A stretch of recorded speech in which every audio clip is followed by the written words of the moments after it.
Welcome back to another mini episode of the Authentic Man podcast. I'm your host, David Chambers.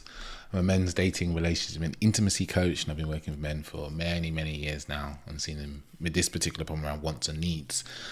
And this is a big one for men because a lot of men, I'm going to start with this, is that as men, we're really kind of brought up to believe we should be self-sufficient and we shouldn't need or want anything from anyone else. Especially if we are highly independent men, highly successful men, we find ourselves in a situation where we actually create lives where we fulfill all our own needs. And that can make it really hard in relationship to kind of communicate what we need because we know we can do it ourselves. And then we also don't want to rely on anyone else. Before I jump into anything else, I'm going to get into what you can do about this and the different types of people this affects. But, if you kind of heard a few of my episodes and it's something that's interesting to you and you're starting to see like you're getting value, feel free to reach out to me and let me know what episodes you'd like to hear, or if you're looking for some coaching or anything like that, you can find me on Instagram at @theauthenticman_, or you can pop me an email at hello@theauthenticman.net. So here are some reasons why you struggle to know what your needs and wants are, right? A first thing I see this in men a lot is because we've never really spent the time to understand our emotional body and our feelings and emotions and get into contact with them. What I mean by that is actually feeling our emotions instead of thinking our emotions. We struggle to communicate what we need and want because we don't know. We don't know because, say for instance, in the moment, I can start feeling like I want, a glass of water, right?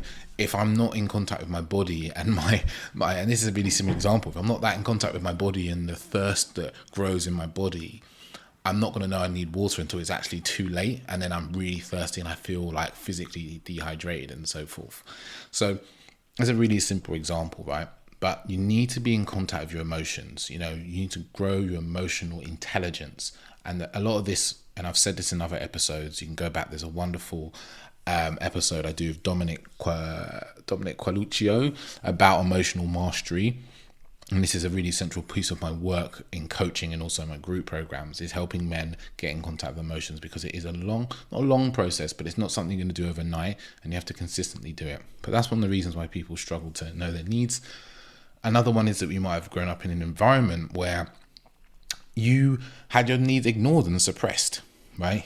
I think this is something I definitely experienced as a child, was like having needs caused trouble. Like I would get shouted at by my parents if I asked for certain things, told there wasn't enough money or, so forth. Or I could even be shamed and be like, life's not right for us. Other people have it much worse.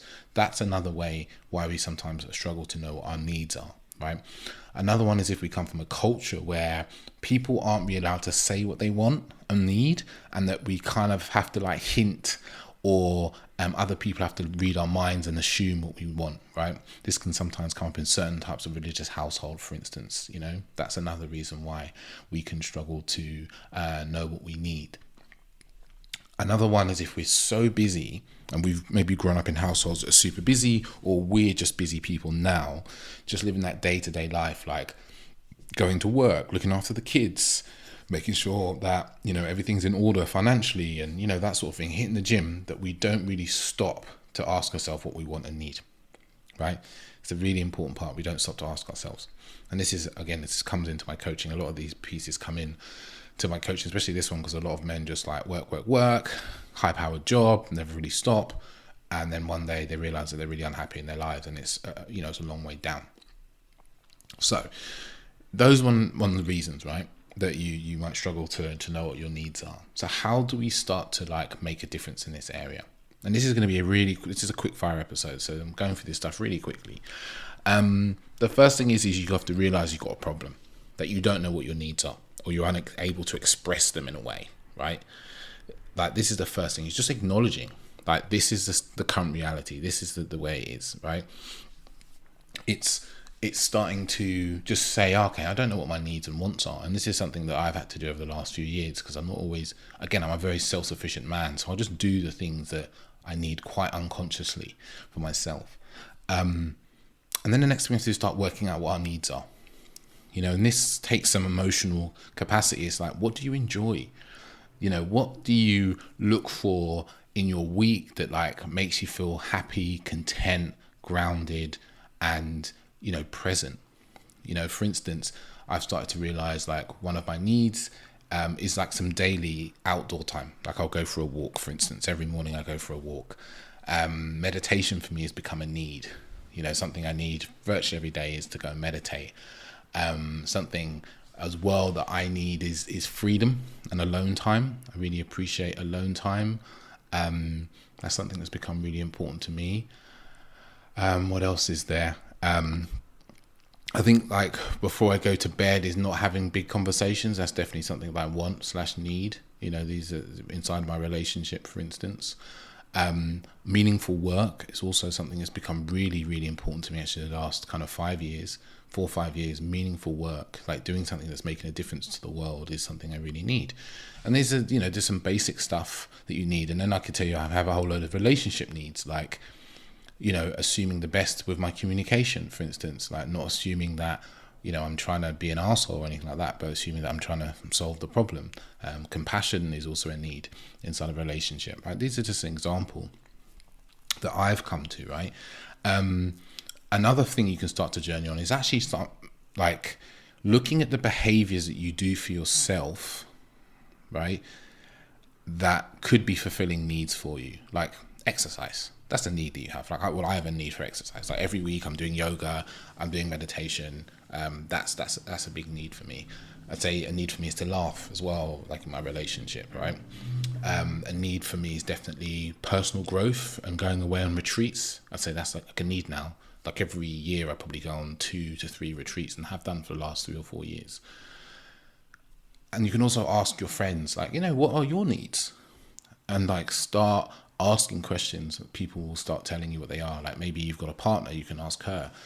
And maybe you've got some male friends or some female friends, you can ask what their needs are to start to get an idea. That's a really useful thing you can do. And there's some types of needs, right? Things like sexuality should be sexual needs. Like maybe you need certain types of pleasure, or you want a certain quality of sex. And I use the word needs and wants quite interchangeably, right? Because there's a kind of spectrum, isn't there, with them, in my opinion. It might be at certain times of sexuality or pleasure. Pleasure could be types of food, or a type of environment that you're living, or the type of cleanliness of your house. You know, it could be any of those sorts of things. We have some kind of basic survival needs around safety. And obviously some of that safety is physical safety, but it also is like psychological safety. Like maybe you need a partner who isn't going to be making assumptions of negativity, a bit like the one I said before. Does that make you unsafe? Maybe you need someone who doesn't get angry around you. Maybe that's a need for you, right? Like be able to have a certain level of emotional discipline and resilience around you. You know, maybe that's a need. Or maybe you have a need for, you need to be able to express anger in a way that you would like to in the presence of your partner. But maybe you just need to express your anger sometimes. So maybe that could be beating a pillow or whatever it may be. You might have a need around belonging and friendship. You know, I definitely have a need around belonging and friendship. I want deep, meaningful male relationships in particular. And I love to have female friendships as well. I think they're incredibly valuable for me as a man. So that's definitely something, a need/want for myself. There might be a status need or want that you have. You know, like I want to be a really fucking great coach. I guess that's a kind of status thing. Or a sense of agency. I like to be able to feel I want to be responsible for my whole life and what I can create in my life. And also a need for self-actualization around growing and developing and doing the work. So it's really important to kind of figure out, like, we have all these needs and wants. Start like becoming clear on them. And the reason why this becomes so important is because when you have a clarity on your needs and wants, you'll realize that when you get annoyed, frustrated, and pissed off in your life, it's usually because one of these things isn't being met.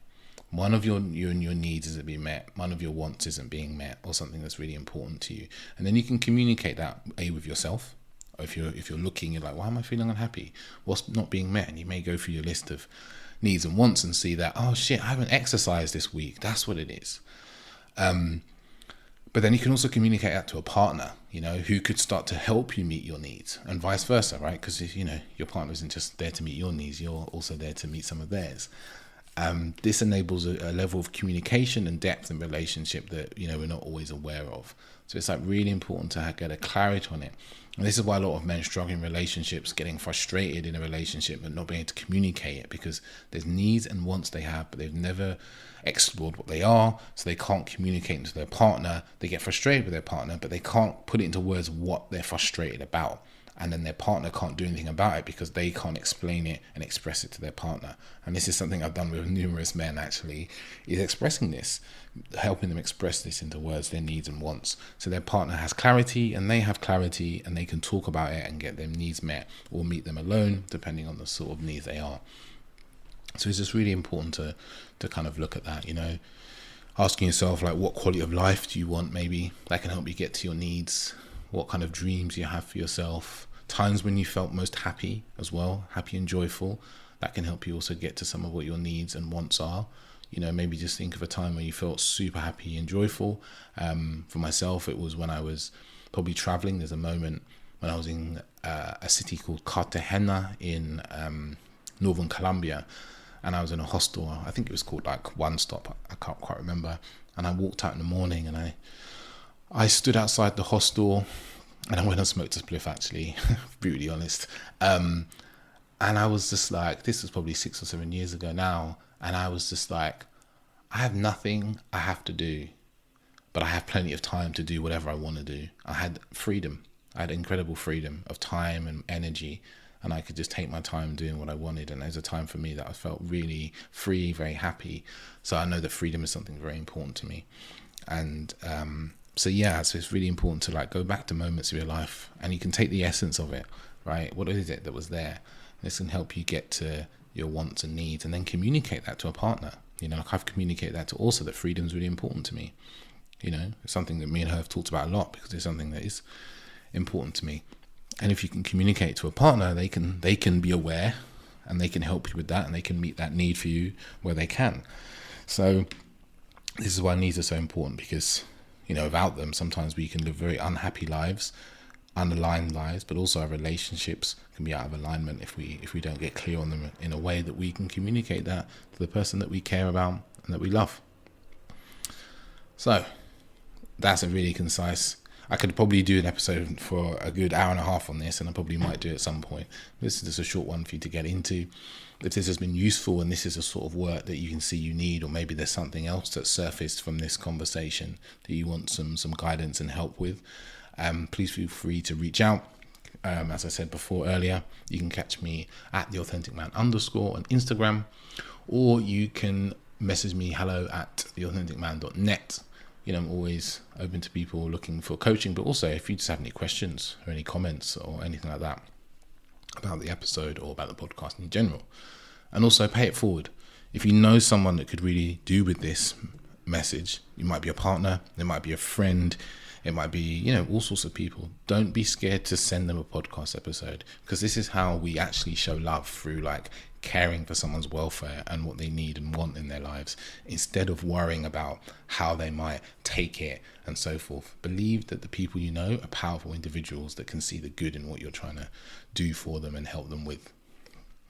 So until next time, people, ciao, ciao.